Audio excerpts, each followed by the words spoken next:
Auzu billahi minesh-shaytanir-rajim. Bismillahir-rahmanir-rahim. Dear thoughts of class 6th, today we are going to read the remaining paras of a short story titled The Shepherd's Treasure. These are the last paras of this story.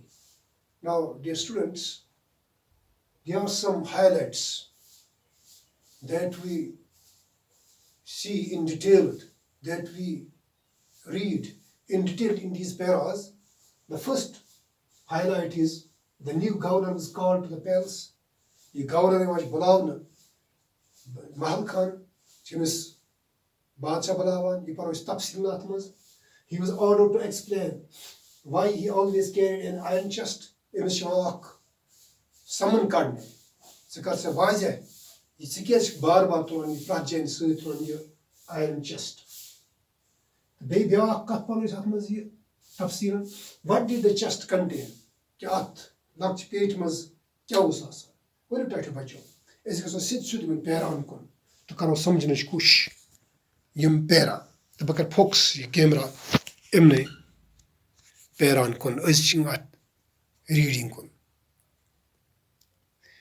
At first, the king did not pay attention to these reports. God didn't Badshan kun ka tawajjah.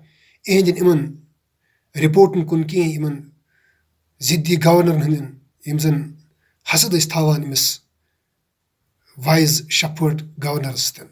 God didn't tawajjah Badshan wakun ki. But now, but how long could he ignore these governors and their endless stories about the shepherd? Marquez times to be it. Because Himolog one barbar is the one animus. Imson Machalpat Kana Badshasnish.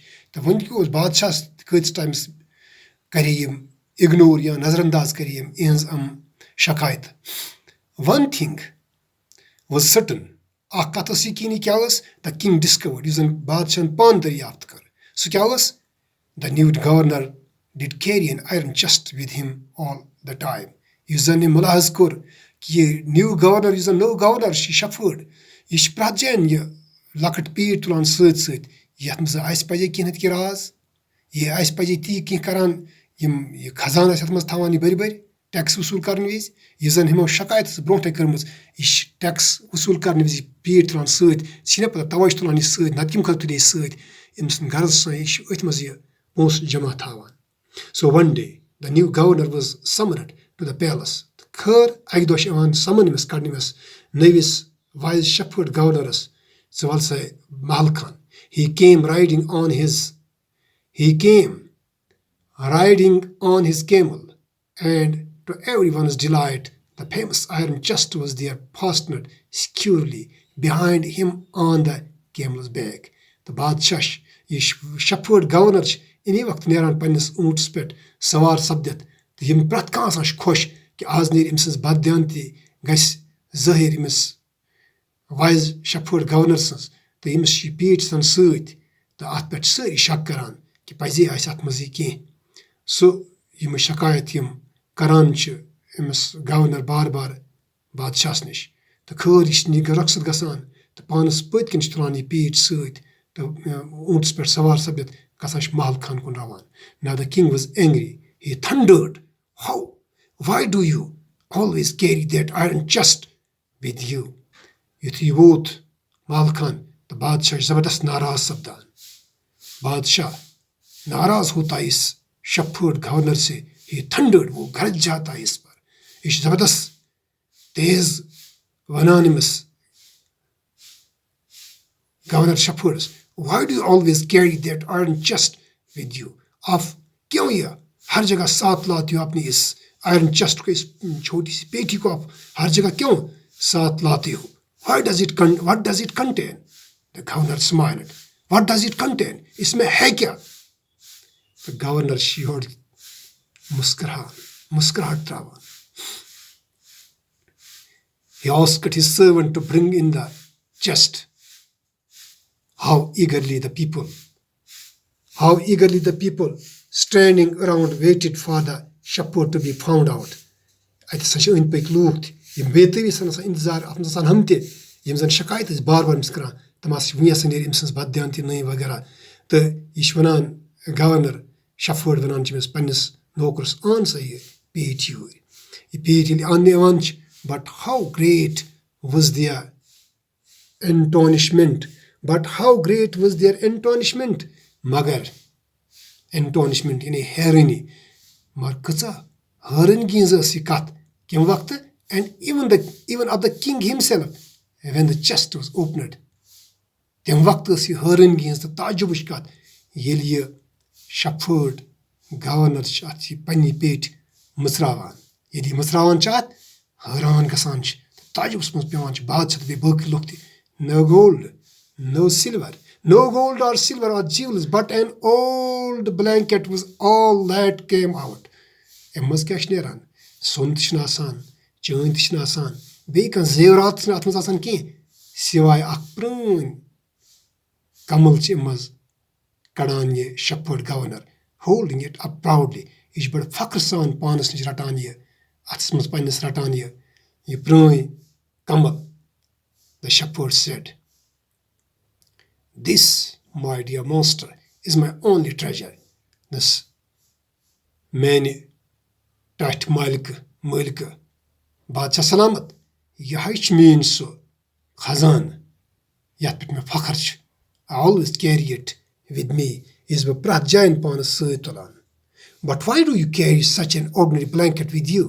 लेकिन आप इस मामूली सी इस चादर या इस कंबल को अपने साथ क्यों लेते हो और रखते हो Surely you are the governor of a district. This is पता यकीनी छ गवर्नर छ एक डिस्ट्रिक्ट The king asked.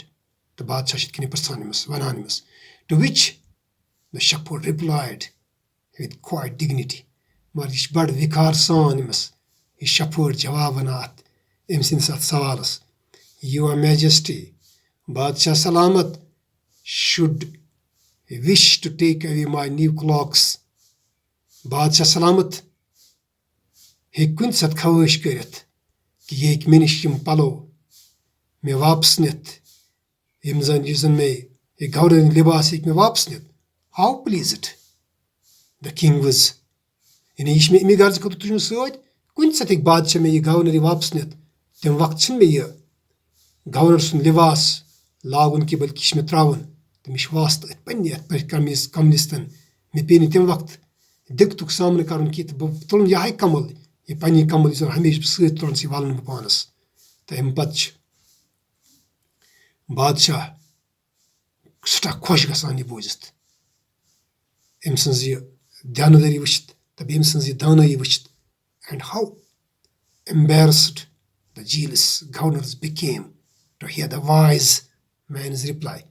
तो कत शर्मंद गसान यम गवर्नर यम जन जिद हरदरमन खिमत यह वुचित अम सज यह दानाई हुंद जवाब दित तो बादशाहस अम सज यह दानाई हुंद जवाब बूझित अत पे खुश सपदन तो यम शर्मंद सपदान embarrassed यानी शर्मंद सपदान Now they knew that the Shepard was indeed the humblest and the wisest man in the land.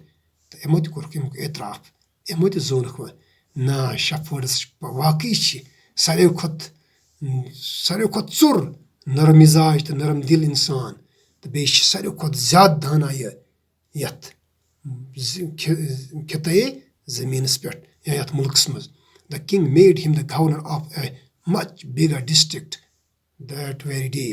तो अमी दो बादशाह बनावान बड़ डिस्ट्रिक्ट गवर्नर तो टाटो बचो वो यमो इन कह टफ वर्ड्स ये मे उर्दू मानी लिखमुत इन कुन यमो हाँ अटेंशन गो तवज्जो करुन तवज्जो दिन इग्नोर गो बेतवज्जी करुन या नज़रअंदाज करना समनट इतला देना या इतला दी मुतल्ला किया डिलाइट खुशी फेमस मशहूर फास्टनर तेजी से थंडर्ड गर्जा हाँ ईगरली शौक से ब्लैंकेट कंबल एम्बेरसड शर्मिंदा हुई यह पास्टेंस एम्ब्रेस हाँ तो टाटो बचो दियो मे अजकिस ये वीडियोस मज इजाजत तो पगह बे करो इंशाअल्लाह रहमान मुलाकात तोतमत अस्सलाम वालेकुम व रहमतुल्लाहि व बरकातहू।